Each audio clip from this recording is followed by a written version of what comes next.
اور میں نے پہلے بھی گزارش کی تھی کہ اس میں بہت بہترین رول پلے کر سکتی ہے تبلیغی جماعت اور اس کے افراد. اللہ تعالیٰ ان حضرات کو جزائے خیر دے. یہ گراؤنڈ سے جڑے ہوئے لوگ ہیں.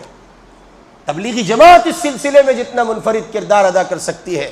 جماعت کے احباب سے بصد احترام یہ گزارش ہے کہ آپ حلقے جات مشوروں میں اس بات کو رکھیں اور مزید اس سے اوپر کے پیمانے پر کوئی مشورہ ہو سکتا ہے. حساس طبیعت کے ساتھ آپ یہ بات رکھیں. اس وقت ملت کی بنیادی ضرورت ہے اور امید ہے کہ بہت جلدی مرکزی شخصیات کی طرف سے یہ بات آئے.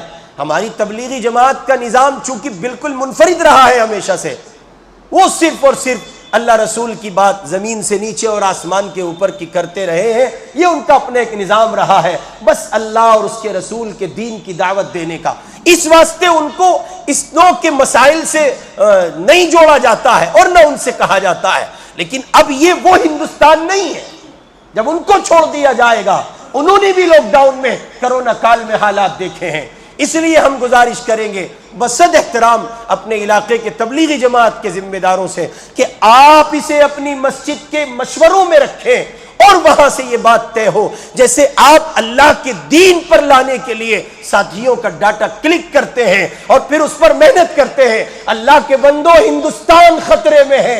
ملک ہی سلامت نہ رہا, اذان کیسے سلامت ہوگی؟ ملک ہی سلامت نہ رہا, مسجدیں کیسے سلامت ہوں گی؟ اب ملک ہی سلامت نہ رہا تو آپ کا, میرا یہ مدرسوں کا, تبلیغ کا, خانقاہ کا اور دعوت کا اور فلاں کا نظام کیسے سالم رہ سکتا ہے؟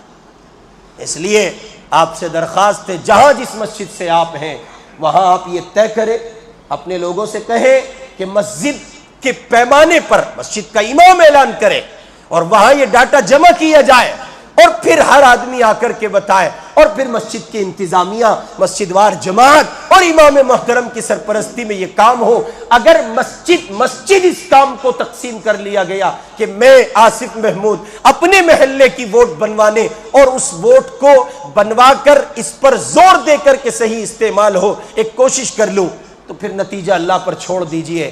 ایسا نہیں ہو سکتا کہ آپ کی محنت ہو اور پروردگار اس کو ضائع کر دے. امید ہے کہ آپ اس کو دل میں جگہ دیں گے اور جن کا ووٹ نہیں ہے وہ حساس ہو کر ووٹ بنوائیں گے انشاءاللہ.